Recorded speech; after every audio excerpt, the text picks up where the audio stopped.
historians agree that the classical 15th century tale of King Arthur and his knights rose from a real hero who lived 1,000 years earlier in a period often called the Dark Ages. Recently discovered archaeological evidence sheds light on his true identity. Wow, Kiera, I'm glad you came on to this show. Yes. I just wanted to relay my knowledge of Arthurian history. So how was it making out with both Orlando Bloom and Johnny Depp? It was divine, I don't know, Noah. dear. Welcome to Franchise Killer, a podcast where we pick movie franchises or wannabe franchises, review them film by film, and see where things went wrong. Or right. Or right. Right. Or Right. wrong. Right. Yeah. So I am Reese. To my right here is... David. To my left. Irina. To my further left. A bold cleric.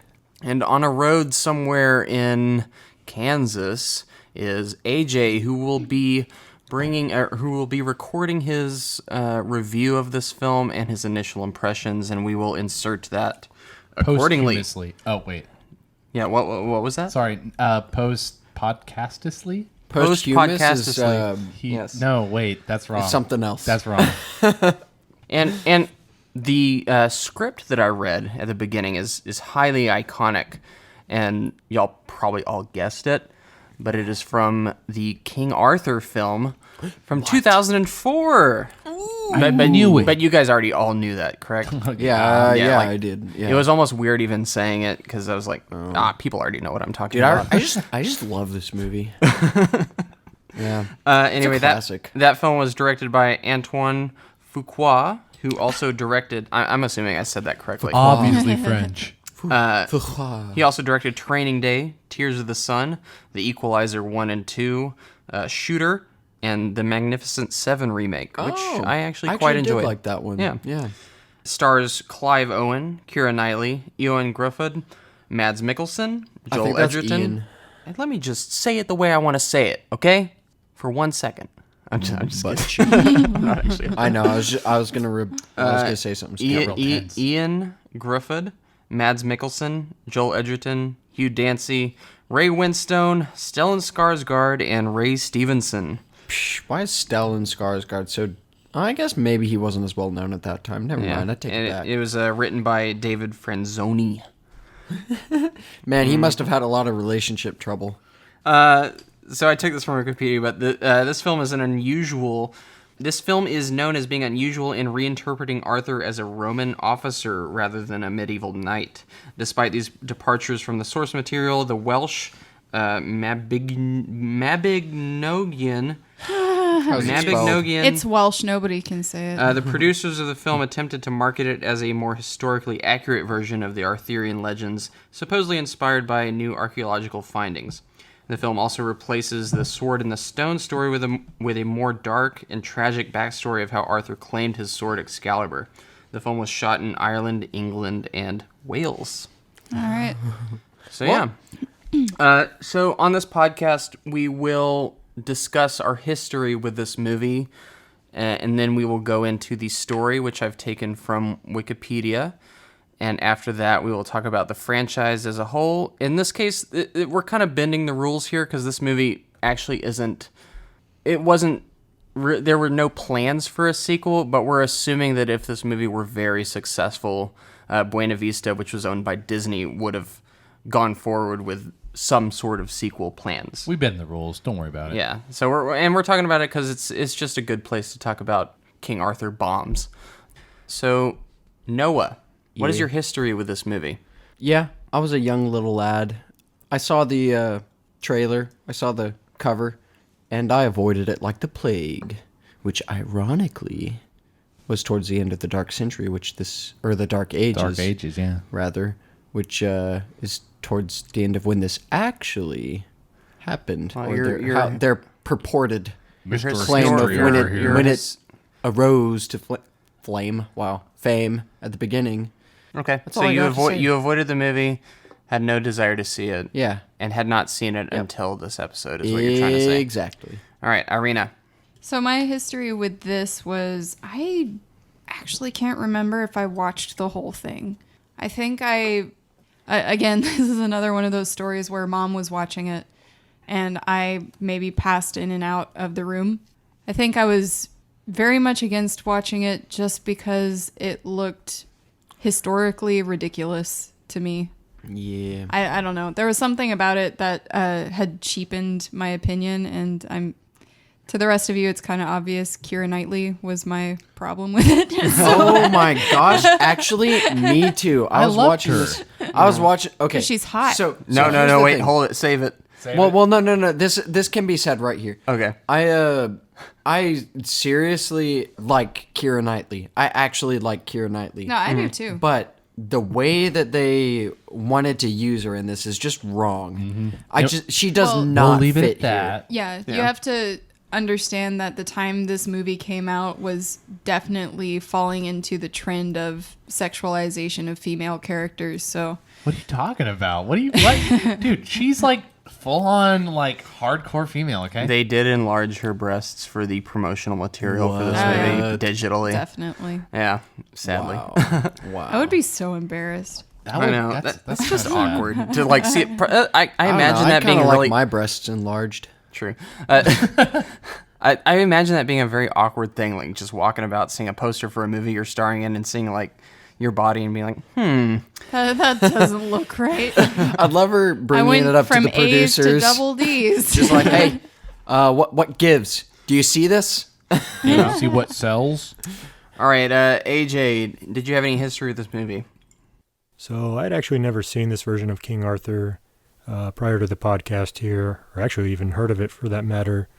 2004 is a long time ago for me. I don't even remember what I was doing or thinking at all then. But yeah, I was kind of curious to see this take on it from the supposedly more historically accurate point of view, and kind of thrown a little bit more realism into it. So yeah, that's it. It's a completely new jump in feet first kind of thing for me. How about you, David? Never saw it, never heard of it. I had to watch it for this. We'll talk about it. Oh, so Let's talk nothing, about that. Nothing Let's to talk say. about it. I Let's feel like just a lot talk of us. about I guess I'll go into mine. This is weird. I don't know if I've seen this movie or not. Wait, what? That's not great. That's I know not it's a not. I know it's not restatement. great. I'm gonna lean towards I haven't seen it. I think I attempted to watch it at one point 15 years ago, maybe, and I got through maybe 30 minutes of it because that's all that I remember of it. But I don't think I ever made it to the end of this movie. But I actually remember seeing the trailers and being like, "Oh, that looks kind of cool." I don't think I was trying to avoid this movie. It just looked like I'm into these period epic action adventure type movies, and this looks like it's competently made. But It fits into what I would imagine you would want to see at the time period, Yeah. but at the same time, not the best. and I did have a massive crush on Keira Knightley at the time. Yeah. So Who didn't, to be from honest? Pirates of the Caribbean, you can't deny it. Are y'all ready to get into the story of this movie? Boy, am Oh, I, yeah. brother. All right, we pulled this from Wikipedia, so don't hate. We've admitted Appreciate. our fault, and we are pushing ahead with it. Irina, go for it. All right. The film takes place in the 5th century AD as the Roman Empire begins to fall into disrepair and loses its widespread clout at its outermost boundaries.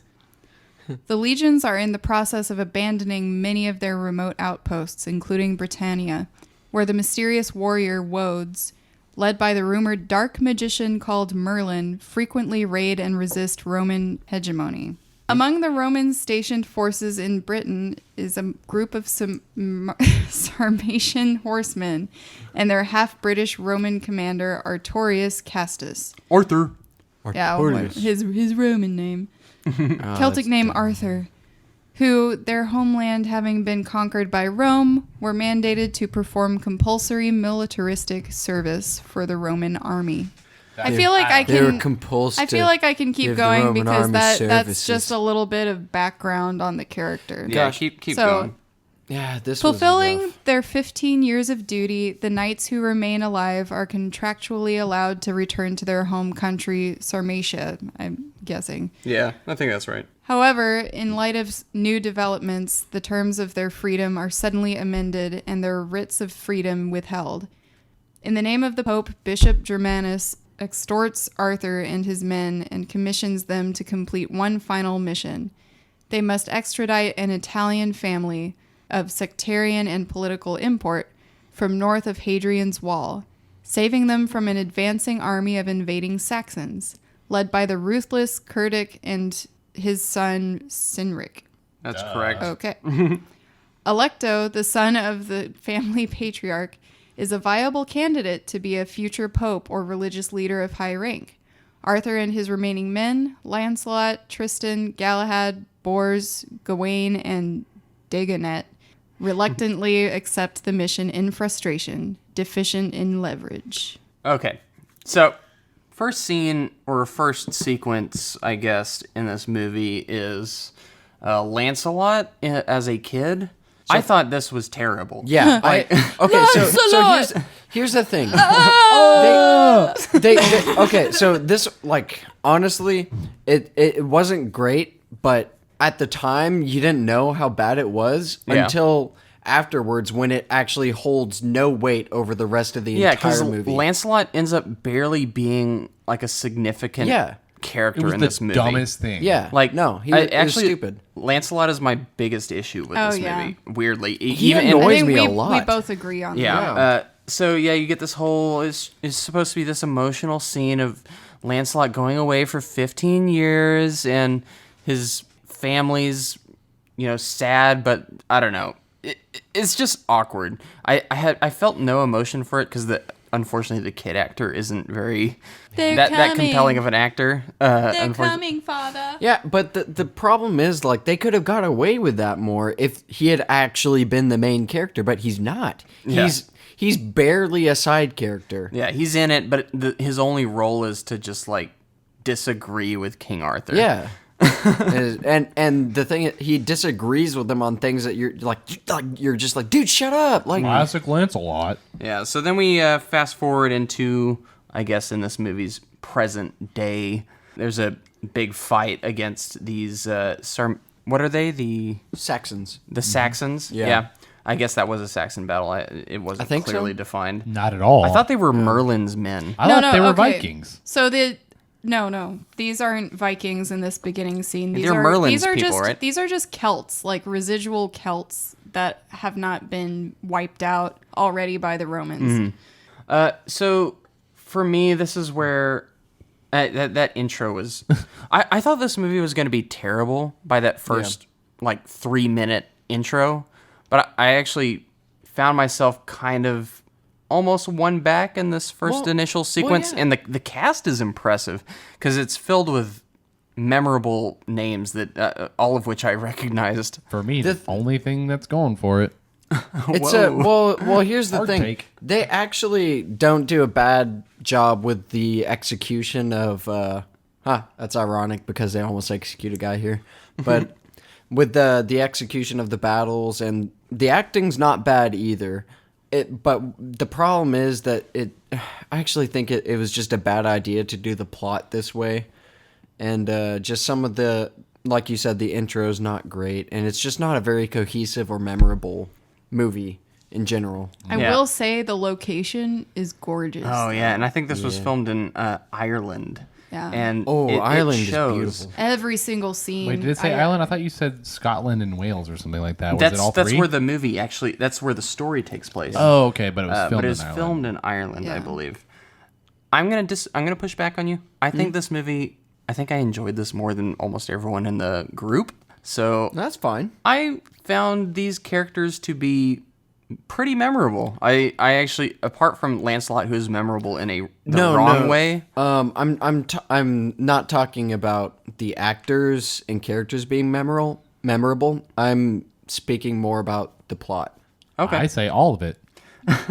Sorry, guys. I disagree with that's both fine. of you. I'm not gonna say I'm like super positive on this movie, but there's gonna be some disagreements. I don't in know this who episode. half this cast is by the end of the Okay, movie. 2 okay. times watching it. Who are these guys? Okay, well, maybe that's Who just, is this? maybe that's Who are just these your, guys? your, What? your lack of knowledge of actors. Yeah, lack of knowledge of the actors. I can hardly understand who King Arthur is by the end of this. It doesn't. It's so bad. David, that's wow. an intelligence Okay. thing. Sorry, It's not Clive the movie's Owen. fault. Hot take here. Hot take. I think Clive Owen is a better King Arthur than Charlie Hunnam was in the Guy Ritchie movie. I'm gonna immediately disagree. Okay, that's fine. But hear me out. I think Clive Owen embodies the noble, kind of well-meaning, but hard-edged characteristics of a King Arthur type much better than Charlie Hunnam does. But he completely reinterprets the character. I know that. Yeah, no, but here's the thing. He has no kingly presence. I think he does. I disagree. He has a warrior's presence. He does not have a kingly presence. We'll get into that. I think he's infinitely more kingly than Charlie Hunnam ever is. No. Here's the thing. It's not about this. It's about that. It's the presence, the gravity of the character. The gravitas? The gravitas, that's the word, not gravity. Yeah. Well, gravity works. It works. Gravitas is what I mean. Here's not. the thing. He doesn't have, like, Charlie Hunnam's character doesn't have the same noble intentions, but he has the presence. He has that importance about him. Je ne sais quoi. But this guy just seems like, oh, I'm a nobleman. I'm the king, I guess. I'm gonna be a warrior. I'm gonna do the noble stuff. To compare him to a character, I'd put him next to King Lane in Warcraft.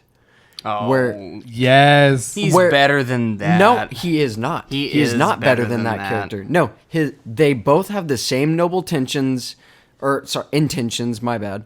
They both have the same noble intentions, the same thoughts about every single situation. They hold themselves in similar ways. They hold themselves in a similar. Why can't I speak right now? Because you're on a roll, dude. Similar way, but he's just ultimately bland and just kind of doesn't have he doesn't sway the screen. I have a presence. I'm here to fight for the good. You're not thinking, man, I love this guy. You're not thinking like, oh gosh, I want to fight for him. Yeah, exactly. Wow. Exactly. He's just kind of he's noble, but he's just he's no King Theoden. King Lane and Clive Owen. It's like comparing a straw to a log. Because King Lane, you feel like you could just snap him in half. Yeah. Both physically and metaphorically. This guy at least looks like he's a strong leader. Oh, okay. Yes. I agree, but he just doesn't have that kingly presence. In the end, they're still both a straw and a log. So that's a different argument, though. I think if they push the non-king aspect, he fits really well. Yeah. I like this. Can I say something? Yeah, I'm sorry. I like this King Arthur because he's already in a. It's totally different from some of the other interpretations, but he is so set in his ways. This is an established King Arthur who, no matter what, he will not bend. Mm-hmm. He has a code, and he always sticks to it, and that's what I like. He's noble to a fault. As almost more of a Thorin, Yeah, where he's kind of a very Thorin. Stuck to his ideals, and anyone that's in his way, he's not yielding. Yeah. So another extreme comparison that will drive a point. You look at Lord of the Rings yet again. Mm-hmm. You can't help you see frickin' Theoden, you see Aragorn in their kingly roles, and that's presence. And sure, Charlie Hunnam doesn't fit that either. He's not close even still, but he's a little closer in my opinion. He has a little more, what's the word, gumption. He has more presence yet again. And if you just watch some of those King's speeches from Lord of the Rings, you'll just be all right thinking, yeah, Let me like say freaking, I'd go into battle. I'd go by myself against that whole army. No one and I were guys. watching the movie together. Let's put it this way: you didn't bring it up. You should have. We were watching this. We got to the last 3/4 of the movie. There were some heavy battles happening, and we were kind of conversing about how it was okay, but it wasn't powerful. Mm-hmm. And we started talking about Lord of the Rings. We literally paused the movie, went to his computer just so we could get hyped up watching Lord of the Rings clips. Yeah. We were watching Theoden. Yeah. We were watching Aragorn. Yeah. It made us want to watch other movies. The answer I will have to this is these guys are the Woads. So they're not Romans. They're not royalty. Yeah, they're Woads. Celts that have been converted into Romans. Yeah, that's fair enough. So fair in this enough. location, the Celts and their culture has been basically squashed by the Romans, or should have been, because it's pretty much eradicated by this point. There's not much Celtic culture left. So these guys have been just adopted into Roman culture. I thought the Woads were the people in the forest. No, those are Celts. But the Woads are supposed to be these knights. Integrated, but sort of. Knights weren't a thing at this point either, so I don't know what's going on. Never mind. Oh, you can correct me. You should correct me it's if fine. you find something wait, different. I'm pretty sure the Woads were the people under Merlin in the forest. I thought they just woed in on their horses. Wow. They just woed on in. No, I think I'm confused. Our history is all messed up on Well, this one. I think the don't history have in AJ this for movie this. is all messed up. I don't Yeah. think it's very accurate. Here's the real question, though. Actually, like, would you watch this movie again? yes. Woe to you that does. Wait, Reese. I have a question for you. Clive Owen, King Arthur, or Graham Chapman? Who's Graham Chapman? So let's take a look at what I got open on my Why are screen you over doing right this to me right now? Monty Python and the Holy Grail, Reese. You had to look it up. Oh, come on. Because I didn't know his name, but I thought Okay. he was a better King Arthur. So honestly, that would have made for one of the greatest. Just you have him know, in a cameo or something. yeah. I would love it if he showed up somewhere, just maybe some sort of peasant or nobleman. do you see or him something oppressing like that. me? All right. I would have enjoyed it. But I'm how about we trying to move check- on to the next excerpt? I'm trying to check my facts, trying to figure out who Arthur and his brigands are again. Yeah, take your time. I'd love a modern rendition. It's like Arthur and the Boys, and it's just like this Okay, yeah. this gangster like. So Woads are Merlin's Oh, wow. Merlin's lackeys. The whatever these people are, some other tribe of people, a mixture of tribes, basically, because they take kids from different tribes. But I don't know. Doesn't matter. Yeah, history. Who cares? Doesn't pertain to this story at all, that's for sure. I do like their version of the round table, though. It is kind of cool. On their journey towards the northern missionary fort, the knights pass through forested lands and are temporarily ambushed and ensnared by Picts, which are that's another term for the Woads, Great, that's what until we the attack is cancelled. Merlin is aware of the Saxon invasion and sees potential strategic justification to allow the small party of knights to continue their task. The Picts mysteriously disappear into the mist, and the Sarmatian knights ride on towards their objective. Sarmatia. That's what they're from. Yeah. We should have probably put that together. That's what I started to say, but then I got... The men arrive at the fort in time, but find the majority of its people overworked, destitute, hungry, tortured, and ruled through fear of the patriarch Marius. Marius, blinded by arrogance and a warped sense of Roman imperviousness, refuses to relinquish his home. A mixture of Marius's cruelty and ignorance, paired with his stubbornness that obstructs the knight's freedom, enrages Arthur, who gives Marius an ultimatum: to either willingly march south or otherwise be physically forced. He and his knights commandeer the homestead and liberate its exploited people. He alphaed him. This is a side quest, but I liked it. It further adds to the type of person that King Arthur is. He's always going to be just and fight for people that are, as the text said, destitute. Hey, He man, saw this ain't Narnia. He saw corruption. He didn't turn a blind eye. He acted. Yeah. I think this is important to establish him as, the hero that he is going to end up being in the final battle. Yeah. So I agree. All of his actions are great. His actions are that of Arthur, but he just doesn't have that presence. He does for me, though. I don't know what it was for this movie, and maybe this is just a guilty pleasure. But when he is confronting these people, I was like, dang, I would not cross Clive Owen's King Arthur. He looks like an intimidating force. That's the thing. He's cool, but he just doesn't make me think of a king. He has conviction, though, and he does seem... He seems like he could be on the verge of being a king, which is the role he has in this movie. Maybe if they had set it up as him being like a prince coming into his own as a king, like that, then that would have been cool. Like, because it's kind of a prelude to more. Yeah. Then I would have been a I little more think- behind it. But he still seems just, I don't know. He For just this doesn't movie, have that wisdom. And For this movie, we such need to that you- throw out the concept of kings because he's not a king. Like in this, King Arthur is not really Yeah, a that's thing. that's still that's ascending. fair. I Yeah. guess. He's But yeah. okay, so okay, you can use that argument, but at the same time, this is an Arthurian legend story. This is meant to be based off of Arthur, King Arthur. It's called King Arthur. So I So think how'd you? Sorry. you're harping on the big flaw of this film Yeah. that I've decided on my own, and I guess we can talk about it now, but I think it was a huge mistake to associate this at all with the Arthurian legend. Actually, that's actually a really good point because if you separated this from the name King Arthur and you made it kind of its own story, which it actually is. Yeah. It doesn't even have, he doesn't even carry that same name.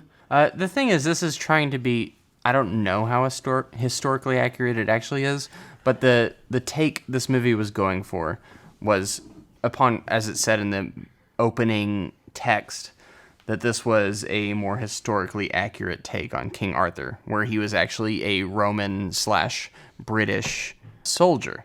So what you're saying is that whenever they wrote about King Arthur and all of that, they were basing it on an actual person, and this was supposed to be closer to who he was. Yes, it was an embellished story that they incorporated fantastical elements into. That's I pretty don't know cool. how accurate the story they're basing this off of actually is, but that is the claim. Okay. I still think it's a mistake. Yeah, I agree, but it does give it a little more leeway. Yeah. All right, moving forward. The Saxons approach and their drums can be heard, but out of righteousness, thoroughness, and indignance, Arthur discovers, wow, this is an amazing, whoever wrote this really loves Arthur. Yeah. Arthur discovers a cell complex before departing.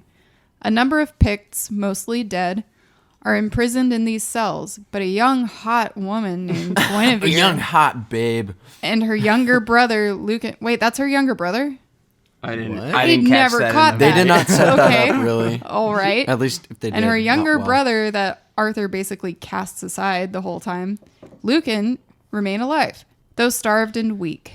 Arthur forces their immediate release and orders the zealots who've imprisoned them to be buried alive in that very same cell complex. The convoy flees into the mountains with the Saxons in pursuit, and Marius exacerbates the situation by leading an attempted coup, which results in Guinevere slaying him. In the aftermath of Marius's death, Arthur learns from Alecto that Germanus and his fellow bishops had Arthur's childhood mentor and father figure, Pelagius, executed for his beliefs.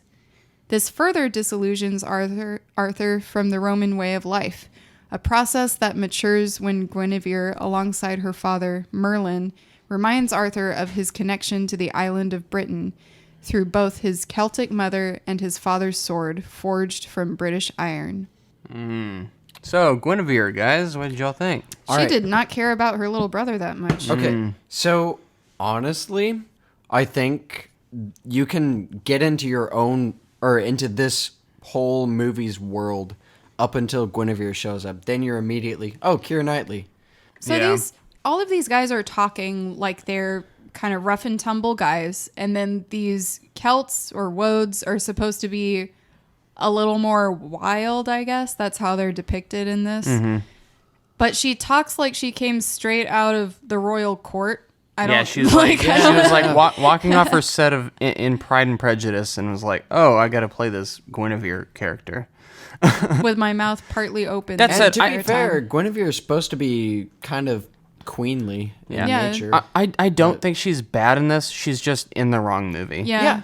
You know? Yeah. I actually entirely agree. Yeah. She's actually a very great actress. It's Yeah. just a miscasting or a wrong performance Yeah. choice. Yeah. I Like guess. Pirates of the Caribbean is a prime example. Yeah, She does great as her role as Elizabeth Swann in the first one, at least. I would say the one point that she pulls it off is when she's actually wearing the appropriate garments. She puts on Yeah. this gown that is very Guinevere-esque, Yeah. and she's got her bow and arrow, and it's like, okay, that I could see that as a Guinevere type character. She can't. She doesn't play the wild type well. I don't think that suits her. Yeah, the problem lies all in both the directing and the writing of the story. You can tell that they clearly just wanted to get in on her 15 minutes of fame, and they were just saying, okay, she's hot.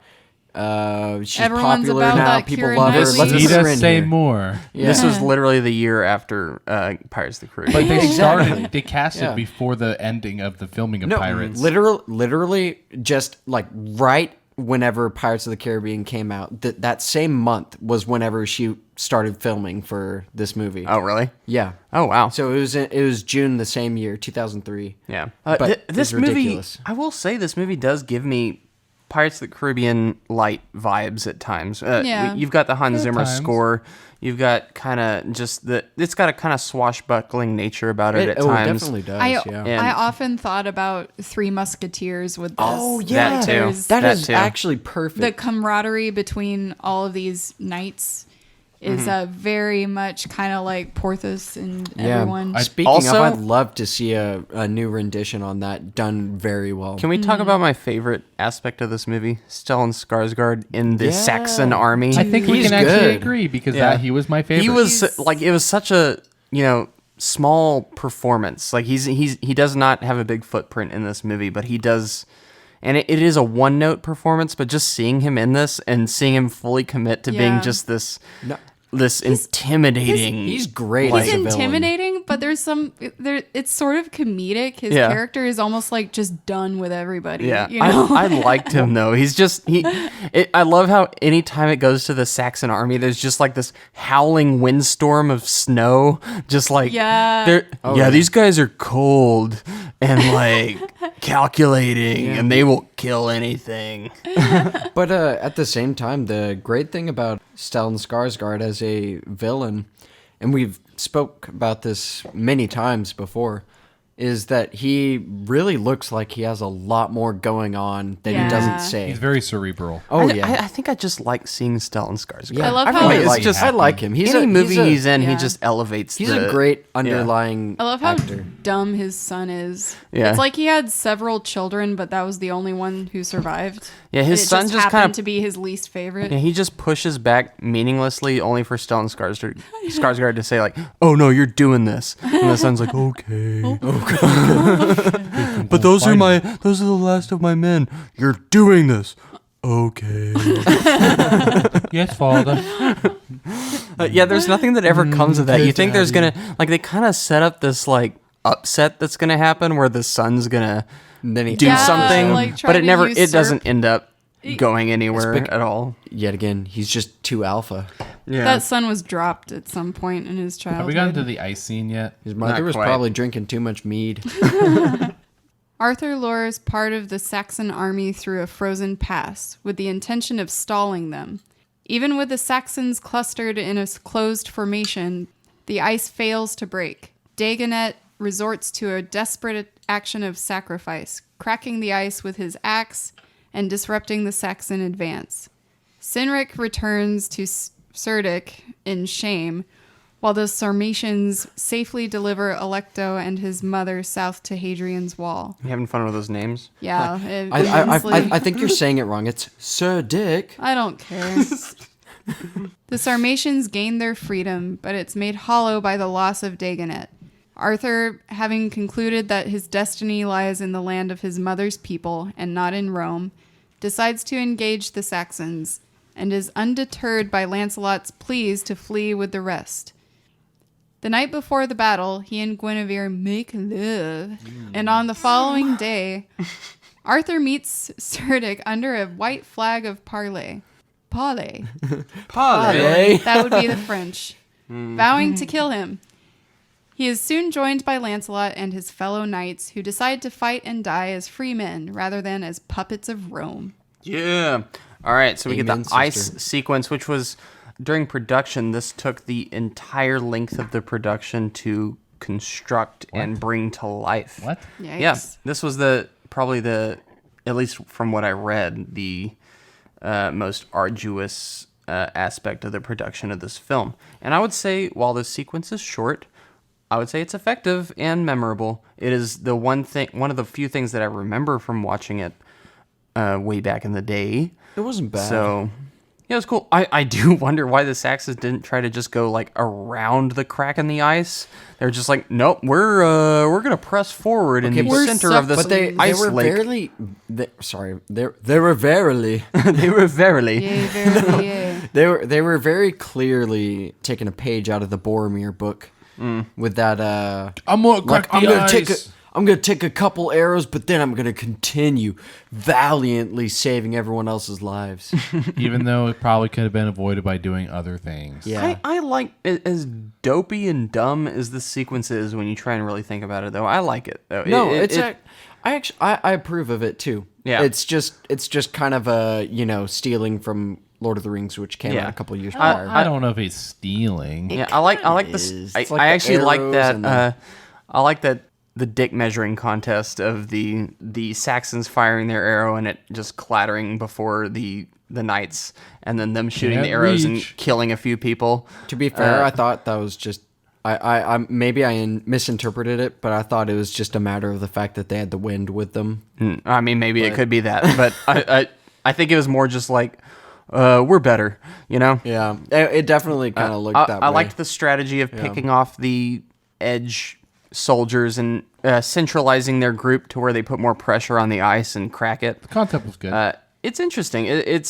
There's still some stuff. There's some plot holes there where I feel like the Saxons could have easily overtaken them if they had just been, slightly more logical in their approach. They were But- stupid. They're not logical What people. was it? What was it? 200 to 7. They should have all just immediately ran towards them. Yeah, but Like, Let's walk slowly across the ice. Let's wait to see how far we and can also shoot. when first. what's his name, Dagonet, I guess it was Dagonet. Yeah, I when didn't know he anybody's takes his names. axe to the ice and cracks it. What's stopping that ice from also like going the other direction? not. It just like goes It's not. forward. Well, no. There isn't. Well, okay. So here's the thing. They had already. I get you, but they had aimed like all the stuff. They had a larger force over there, so their weight was going down on the ice, and maybe it just didn't go that far. So when you see Dagonet go over, he has to run a pretty good distance before he's safe to do that. So Yeah. I'll give him a little bit of leeway on that, but I still don't know if it would work. It quite was still that way. weird, and this scene barely got my attention more than the rest of the movie. Good job for getting my attention for a little bit. I get you, I guess. Yeah. I'm So just hardcore. we're back at the kingdom, castle, whatever. I don't even know. Is it Camelot? There's like no Camelot in this. No, there isn't a Yeah. Camelot. No, it's actually a lot of camels. Yeah. So Guinevere and Arthur make love. Again? No, we No, already he's talked just about this going. story. He's No, just I going know. I over know. this. I'm being stupid. Apparently, this scene was switched around in the director's cut, which is apparently much better. I haven't watched it, but it's like 20, 25 minutes longer than this. And the original love cut was scene? actually... No. I was gonna say I'd love it if That was the director's end- cut of the left. Which I think is much better. It has all time I and did Wiseau. I did extensive research on this one. I do think this movie would have been improved, though, had they gone with the original cut, which was apparently R-rated and included lots of blood. Actually, the budget was pumped up in this movie. Are we still talking about the love scene? No, we'll talk about it in a second. Rated R. Yeah, there was a lot of blood. In A lot of blood. Oh no. But yeah, this movie was, along with King Arthur: Legend of the Sword, both were intended to be longer. This one was actually supposed to be a more violent, visceral film, but Disney, that owns Buena Vista, disapproved of that. Really? This is, if you trace it back, this is Disney? Technically Disney. Yeah. What? Yeah. So weird. It's a That's so Disney-owned strange. property. Yep. It's weird. I know. But think about it. It's Yeah. kind it feels Pirates of the Caribbean-y. I know it's got that.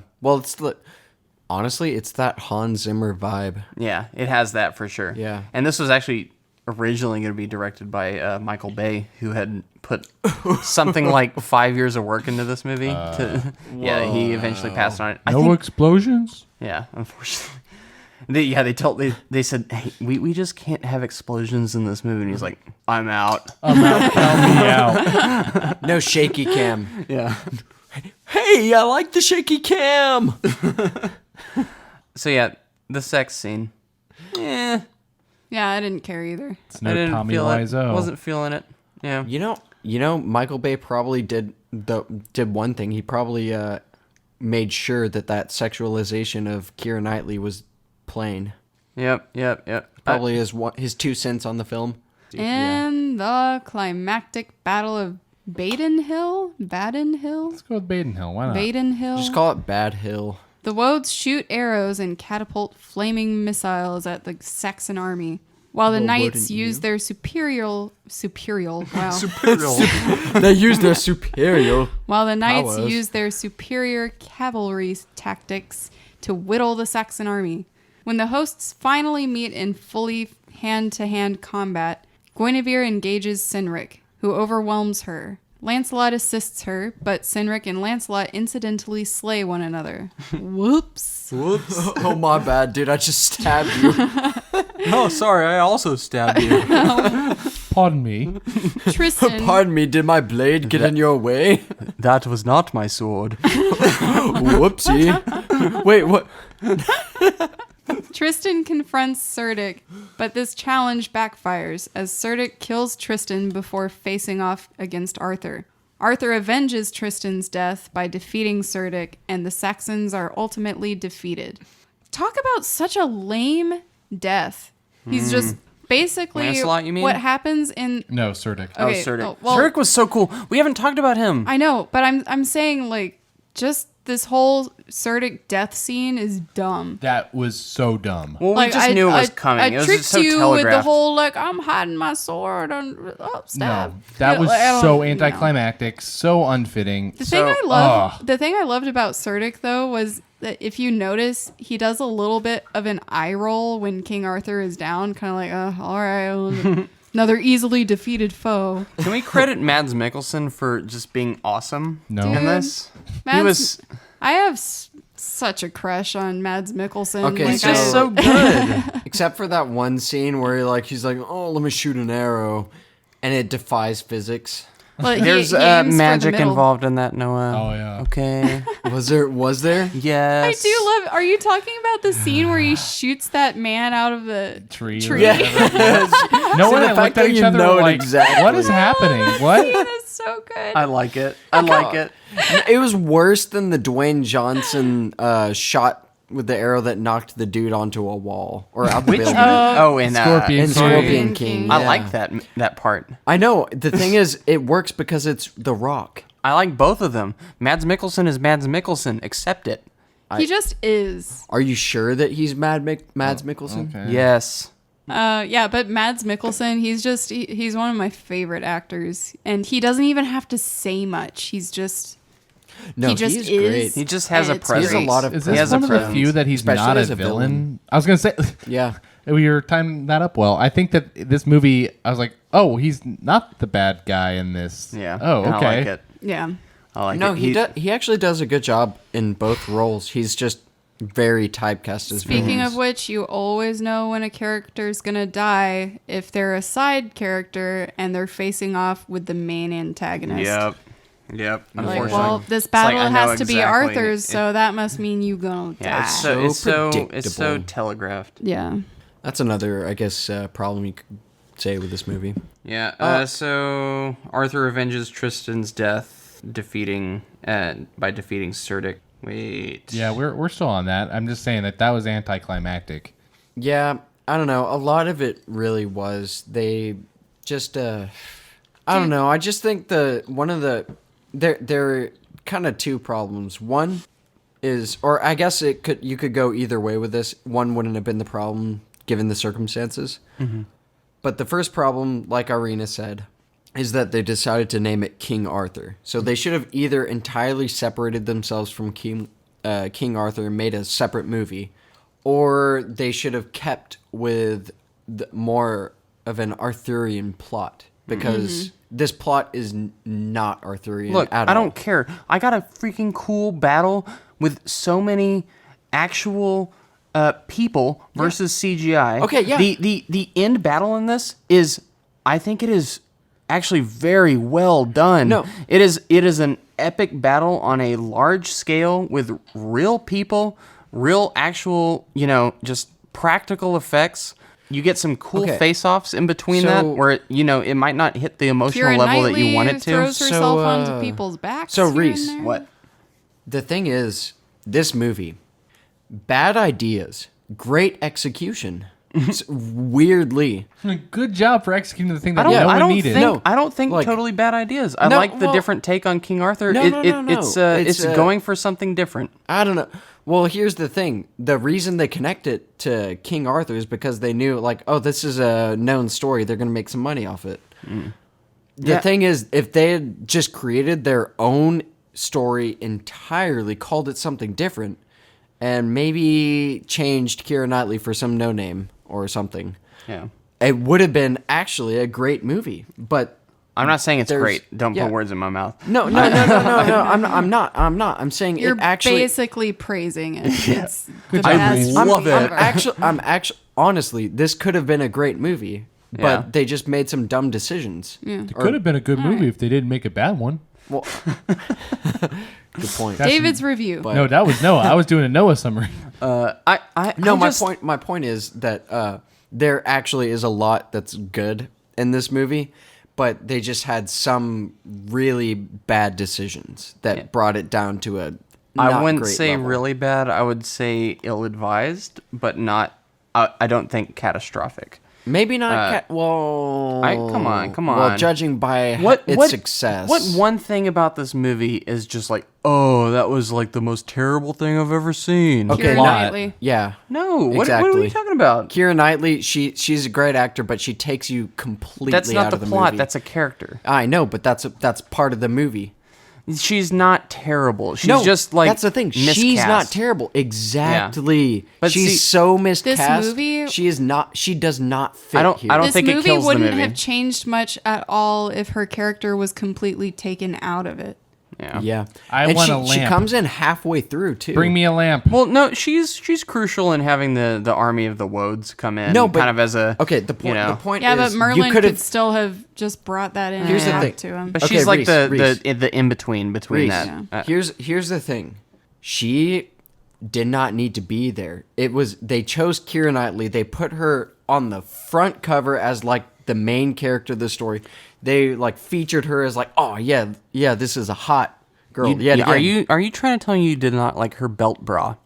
I won't. She say basically that. took the bridle off a horse and wore it. But here's the thing. Armor.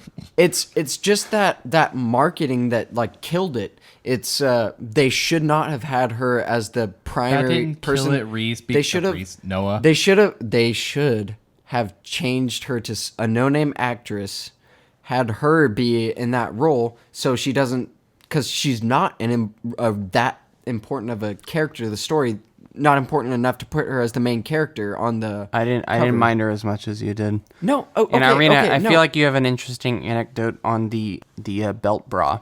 Fine. The belt bra? Yeah, you looked up As what it's all does gonna be called you're now. talking about the torque. it? Yeah. So she wears a torque around her neck, which I remembered learning vaguely about in one of my classes, and I had to look it up to confirm. But that was worn by Celts, and it was a talisman basically for protection in battle or. No, I was actually talking about the Woads. How they fight naked. Yeah, or that's something what like I that? was getting Oh, to. sorry, Basically, sorry. all they would Maybe that's why wear it was would be czar. those torques and mostly nothing else except their weapons. So they would All just right, run I have into an battle idea. completely I know nude. there are going to be swords arrows and everything, but let's just go naked. So historically, they were known It'll be to fine. do that, but also Screw I think dignity. these woads are kind of misrepresented here in history. I think they pushed the barbaric nature a little too far. Yeah. Because they weren't actually that barbaric. Maybe a little behind the Roman standards, but they were portrayed as barbaric by the Roman Empire, particularly Julius Caesar and such. Because of the campaigns, they would get money from these campaigns They could've going made out it- to wipe out these tribes. They could have made it really interesting if they had made that something of a plot point about the fact that the Romans, viewed them perhaps as savages, Yeah. but in fact they Well, weren't. it was basically propaganda so that there Yeah. would be an excuse to wipe out mass groups of people. Well, that could have been really interesting if Could've they had been. touched on that more, but they didn't do that. Yeah. But Yeah. yeah. Anyway. Anyways, why don't we move on to the next section of this movie? And, Now, after the battle, Arthur despairs over the deaths of his men, while realizing that his ideal perception of Rome exists only in his dreams. Aw, poor Arthur. The film ends with the marriage of Arthur and Guinevere, during which Merlin proclaims Arthur as King of Britain, which somehow he has power to do. United by their defeat of the Saxons and the retreat of the Romans, Arthur promises to lead the Britons. Britons. It changed the Oh. wording against future invaders. 3 horses that had belonged to Tristan, Dagonet, and Lancelot run free across the landscape. I'm sorry. How early 2000s. Yep. As the closing narrative from Lancelot describes how fallen knights live on in tales passed from generation to generation.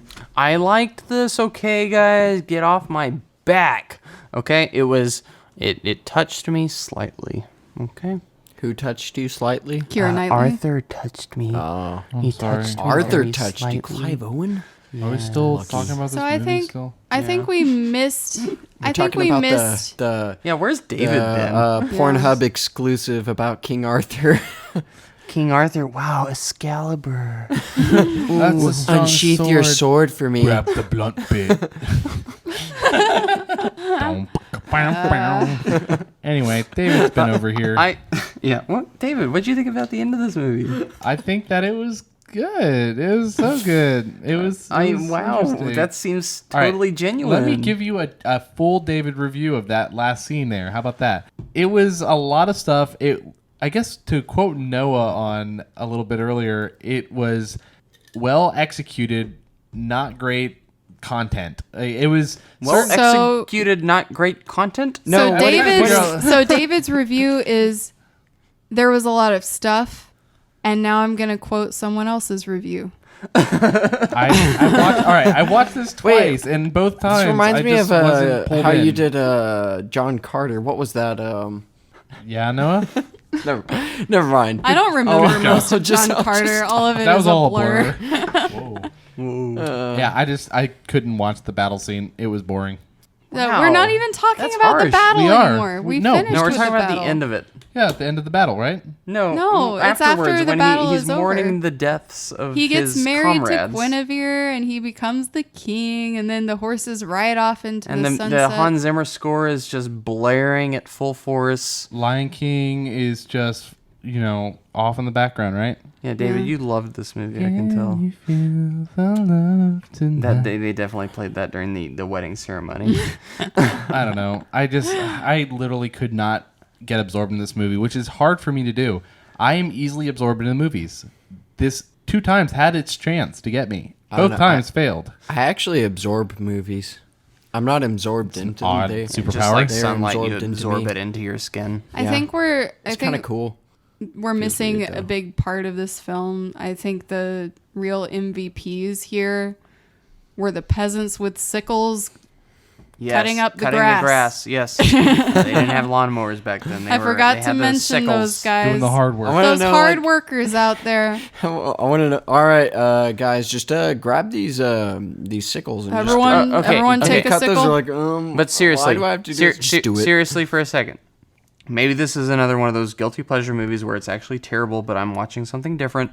But I actually felt something when Clive Owen was burying or at the end of the battle when he saw that his friends had perished and he's like crying to the heavens that like, why was it not me? Yeah. I felt like yeah. y'all might have thought it was cheesy, but No, for it me, was I fine. was like, oh, I got it. Like it delivered it for me. It was like, oh, Clive Owen is actually a decent Yeah. actor in this role. I felt something.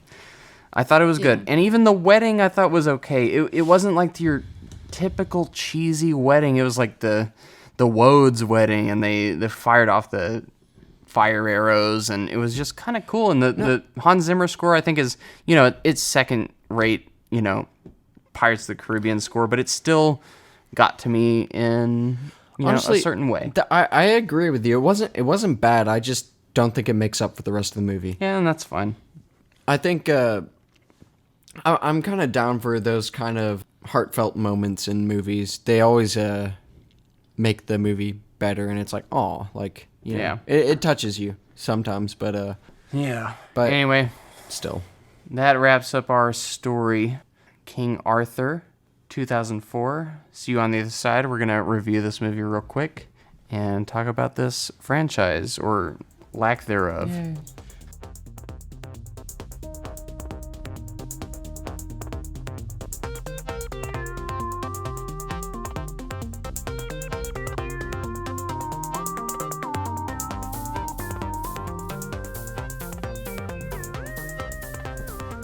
All right, welcome back. Let's talk about King Arthur 2004. Yay. So we all watched this movie in preparation for this episode, and we have our reviews, our brief reviews. And so we don't change our score. We all wrote our reviews on little pieces of paper and put them in a little bowl for David to draw. Who's our first candidate here? Drawn up is AJ. All right, so I'll try to jump into this review here without throwing off the rhythm too much of the podcast doing this whole remote thing. But I do apologize for maybe a little bit of lack of clarity just due to some brain fog and just being out of it due to travel and all that jazz. So this movie, I actually did enjoy it overall, and I agree with pretty much the base points that everyone else has made.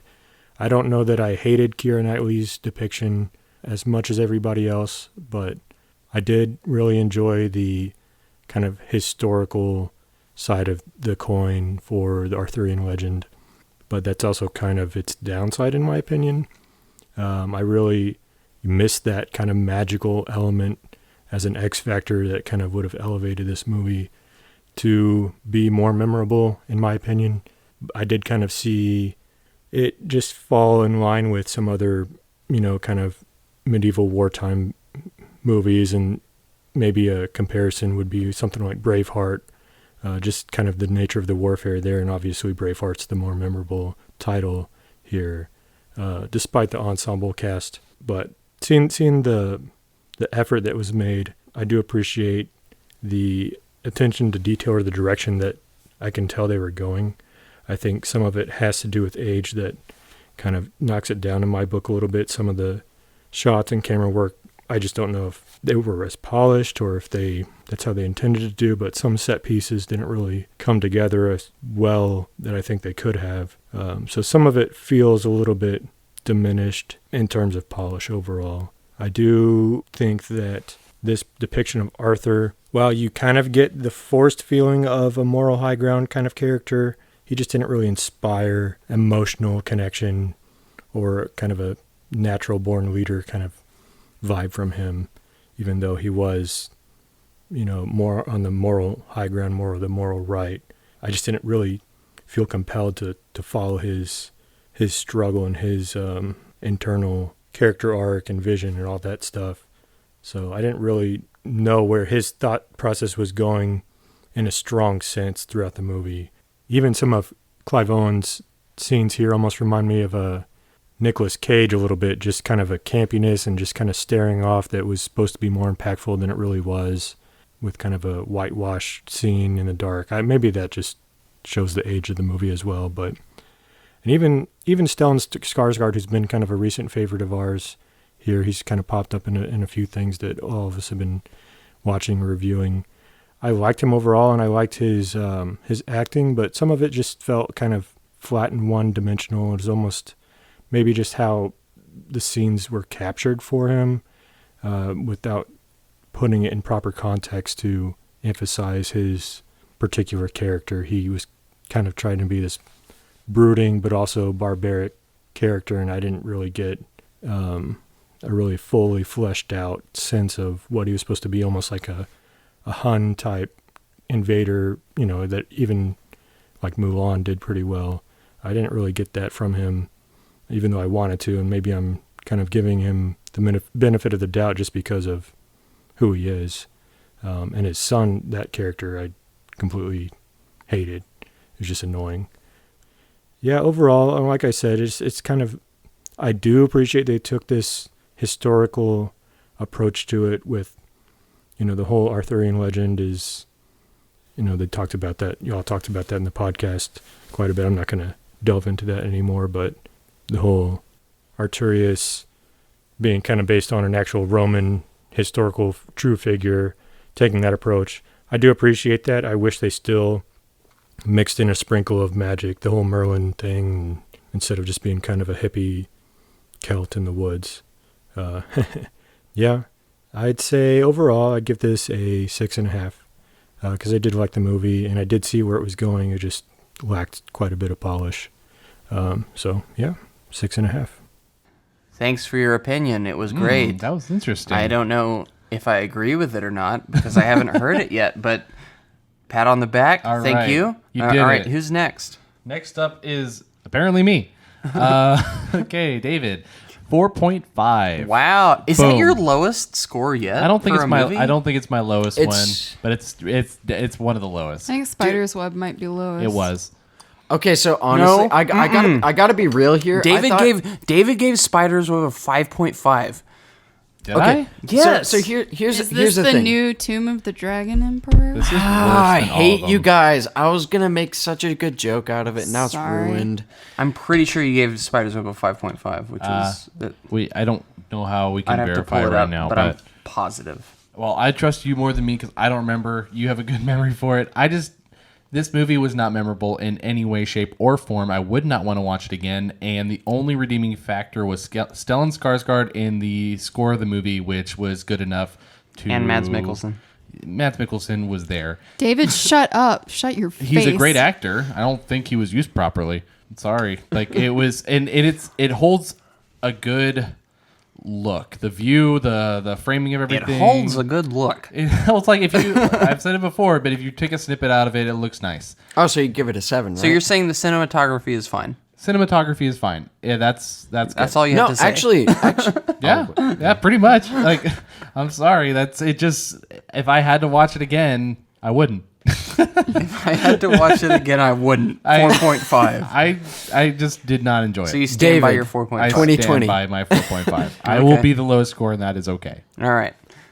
Draw the next one. Next one is Reese with a 6.5. Yes. I feel like I could be the most positive on this movie. I think while not exactly memorable in too many ways, it is perfectly competent as a action epic, and it provides a unique enough take on the King Arthur story that is supposedly more accurate to history, but I honestly don't know. But it told a story that I didn't know, and I think Clive Owen carried this movie in a convincing way, even if he wasn't the most memorable of personalities. I appreciated this movie for its attention to practical effects, its score by Hans Zimmer, and most of the recognizable faces that I saw in this movie, particularly Mads Mikkelsen and Ray Winstone, whose attempts at humor aren't the best, but he's still... I kind of feel like he's an enjoyable comedic relief type character. So yeah, I enjoyed this more than I thought I would. I wouldn't say that I'd revisit again or watch it again, but I enjoyed it enough to stick with my 6.5 rating. And yeah, I'll pass that on. It does surprise me a little bit, but you Yeah. know, I can appreciate your love for it. Everyone trusts Reese more than Well, me. I wouldn't say love. That's a strong word. I would just 6.5, say Reese. 6.5. That's love. okay. So here's the thing, guys. 6.5, like that's pretty good, but honestly, like David gave No. Tomb of the Dragon Emperor a 7. No one will know That's this. true. So No I one did will know not. this. I did not like this movie as much as David liked Tomb of the We Dragon Emperor. didn't even release this one. No one knows this. Hey, if you go to screenpunk.net, no. you can go search for The Mummy, Tomb of the Dragon You wanna hear Emperor. A little hidden if gem. You want to hear a great episode where Yeah. I just rave on Tomb of the Dragon? You can don't do it. You can witness David saying, "Just pause the movie at any frame, and it looks good." 7 out of 10. You know, I do have to say one rewatchability thing about factor. it. Yeah, I it's was lost really in Brendan rewatchable. Fraser's eyes. Okay, leave me alone. He does have nice eyes. Okay, Hey, hashtag Brendan Fraser come back, please. I want to Okay, see yeah. him back. can I have a King Arthur with Brendan Fraser? No, I Oh want to see my Mummy gosh, 4. I want that to see would Mummy not 4. work. Okay. Next up, Noah with a 5. I And we stick were by not it. that far off. Yeah. So the thing about this movie is I sounded a lot more negative about it because there are a number of negative aspects. However, they did do a really good job with just, the kind of fight scenes. The tone is really good. The location is great. All the shots are really well done. It's just that you have to take out points for the fact that Keira Knightley takes you completely out of it. And I actually really like Keira Knightley as an actress. I think she's great. Yeah, you've said it about Say it 4 one more times. time. now. I know, but and I'll keep saying it because she is. But it's just she just does not fit in this. It's like role. you feel bad just calling her out. Yeah, no, exactly. Like there are just a number of problems with this that are just too glaring to overlook. I really don't appreciate a lot of the ways the plot went. It's not an Arthurian movie, even though it's supposed to be. Yeah. But overall, it's not. I don't think it's a terrible movie. I just think that it has a number of problems that could have been fixed, and it would have been a much better movie Yeah. if they had fixed them. Well, But that's about it. So moving on. 5. 5, man. Last, but definitely not least, is Irina coming in with a 7? Mm-hmm. Is that a side? Is that not a Nice. sideways 4? David, don't try. All right. It's like your Irina, observation earlier today. High five over here. That ends our sideways Z's. No one needs to know that, and everyone knows ins are sideways Z's. Like, come on. Yeah. At what point does that serve? You mean every second grader? All right, let's talk about why I gave this a 7. Yeah, let's talk I'd about love it. to hear it. So I know that so far it probably sounds like I've been bashing on it mostly, but that doesn't really represent how I truly feel about it. I think to some degree there are things I will dislike about films, but in the end I have to be honest with myself and not let the biases play into it. Mm-hmm. I think this movie was well done for what it was aiming for. There are 2 major problems that I had with it that put it down to a 7. One of them is the casting of Keira Knightley. Yeah. It's not so much her character. Well, it is actually kind of her character. The way she was written is just not. It just doesn't really work. I think the pairing of Keira Knightley and Clive Owen looks right, but not in this setting. I also felt like parts of it are a little dated. Yeah. And that's kind of why I gave it a higher score, was because for a 2004 film, this isn't that bad. Yeah, I feel like if I had actually committed to this movie at the time, I would have really liked it. Yeah, because compared to a lot of other films that were coming out around that moment, this is significantly Yeah. better. Although, to be fair, I think our younger selves would have been a lot more closed-minded. Yeah. Anyway, Bored by it. Yeah.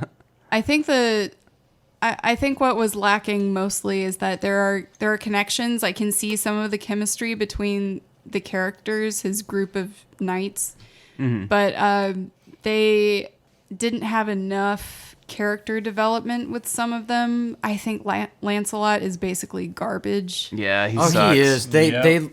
I just think they Lancelot started that sucks. intro He's- with him, and then I- he was not an Can important character. really at controversial all. statement. I think Lancelot is the worst character in this. Not No, I do Keira think Knightley he's is worse Guinevere. than Keira Knightley. Oh, I think the Character-wise, the I'll agree. Lancelot character is dumb. Like Keira Knightley's, Lancelot is supposed to be the support of King Yeah. Arthur, yet what he does here is just like confront King Arthur at every turn The about one his good decisions. decision about Lancelot was the fact that he died. So here's the thing. I think this is a pretty valid point. The fact that we keep referring to Guinevere as Keira Knightley says something. I said about the Guinevere. movie. No, you said Keira Knightley. No, I as said well. Keira Knightley as Guinevere. Okay, that doesn't count. That counts. Yeah, because you said We Keira do say Knightley Keira first. Knightley more than we say Guinevere. But I feel like we do that with a lot of characters. Well, no, a lot of characters we say their actual character, I don't and know. then it all depends. But the fact that every time we actually reference the character, we say Keira Knightley. You know, you're right though. I do think of Keira Knightley before I Yeah. think of Guinevere. Yeah. And- You're right. and that- She and doesn't that's an inherent problem. She doesn't disappear into the performance. But Yeah. I all I'm saying is I think she is better than Lancelot. Oh, she in is, and this. that's because of her acting. She is a better. Her character is better than his. Yeah. But she just doesn't fit into the role. That guy, he does seem like he could be Lancelot. It's just you hate his character. Yeah. So, Irina, finish up your thoughts. Anyway, I can't bring myself to make it much lower because it does come across to me as a film where they were trying to do justice to the story to some degree. Yeah. Although historically it may not be very accurate, but what historical movie is, Yeah. None. it's very hard to make a historical account of things accurately Braveheart? because you never know what Yeah, kind of little. information you're being fed. And you can tell a lot of hard work went into this production. yeah. Like, there's a lot of attention to detail. It's definitely a big budget movie with just a lot of people on the crew that tried to, execute it. Yeah. So I'm also basing this off of what I have rated sevens before. Huntsman Winter's War, which we haven't put on our podcast, I gave about a 7. Yeah. I wouldn't put this below that movie. Mm-hmm. So 7 sounds right to me. It feels right too. So Yeah. Yeah. They put the effort in. It's entertaining enough. I like some of the characters. I did feel something for certain deaths, like Tristan, which is basically Mads Mikkelsen, as well as Ray Stevenson's character, actually, too, when he breaks Dagonet. the ice. Yeah, Dagonet. Yeah, I was about to bring that up. Yeah. I think his actually was more poignant than Mads Yeah. Mikkelsen, actually. I like that, too. Oh, here's another good example of a kind of star power just taking me out of a movie. Mm-hmm. Whether this movie was good or not is up for debate, and it probably can be considered not a great movie. But The Man in the Iron Mask with Leonardo DiCaprio. I haven't seen that in forever. Yeah, but when you see Leo, you just think, that's Leo. But think about it. Not at the time.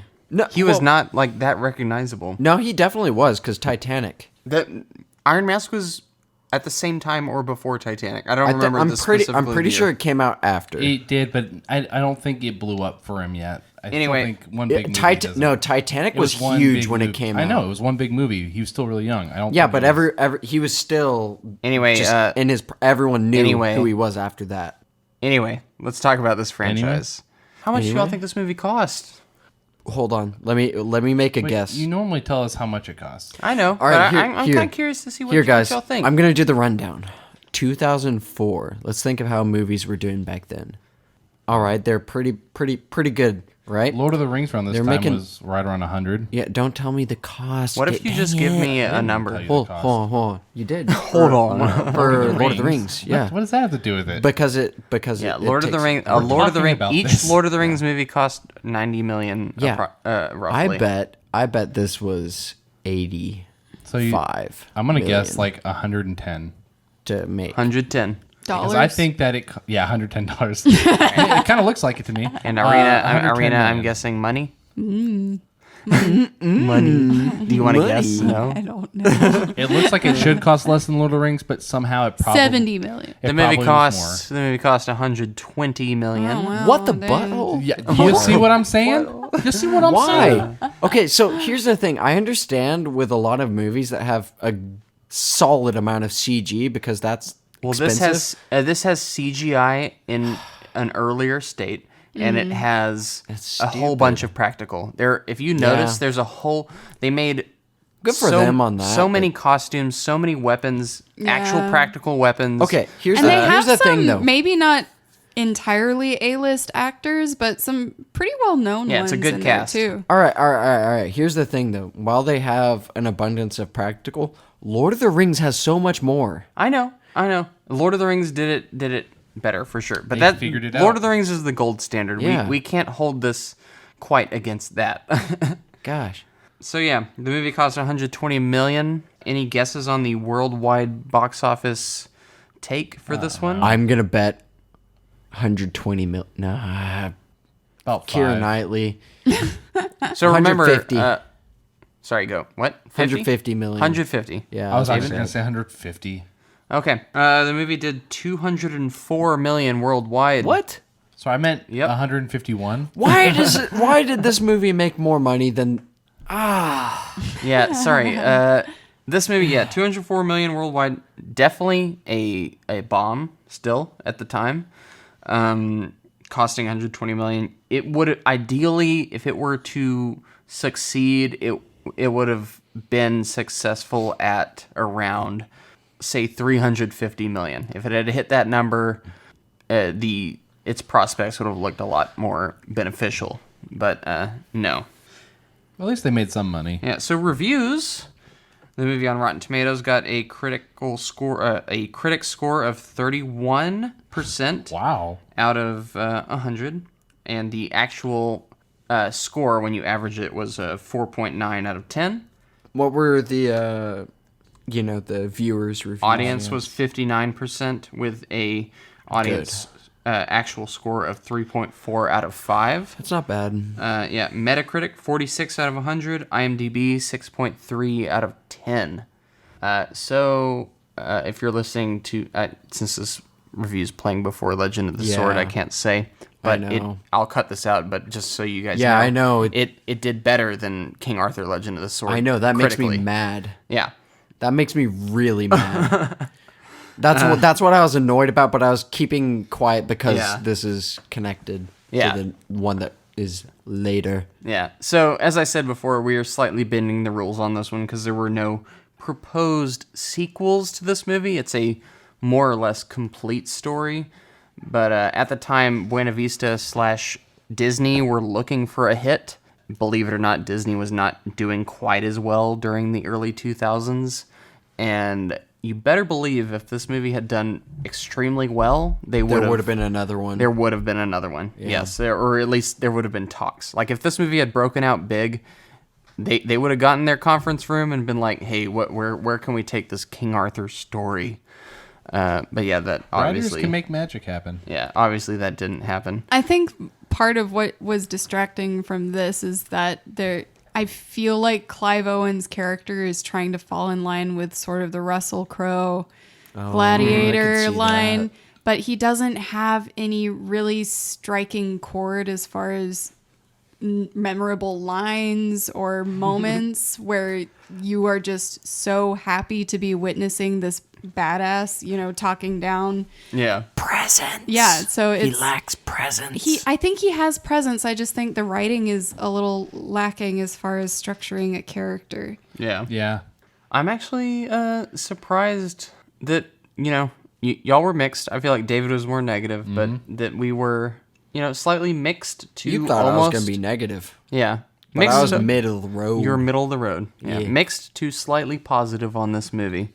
I know you're upset that Legend of the Sword wasn't as received quite as well. The buttholes. Yeah. But yeah, overall, what killed this franchise was purely just the box office numbers, with an assistance from reviews not being quite as good as they probably would have wanted. Kind of had mixed middling to slightly negative reviews overall. So yeah, that's what killed King Arthur 2004, directed by Antoine Fuqua. Wait, but I thought it was Mordred. No. Anyway, stay tuned for our next episode.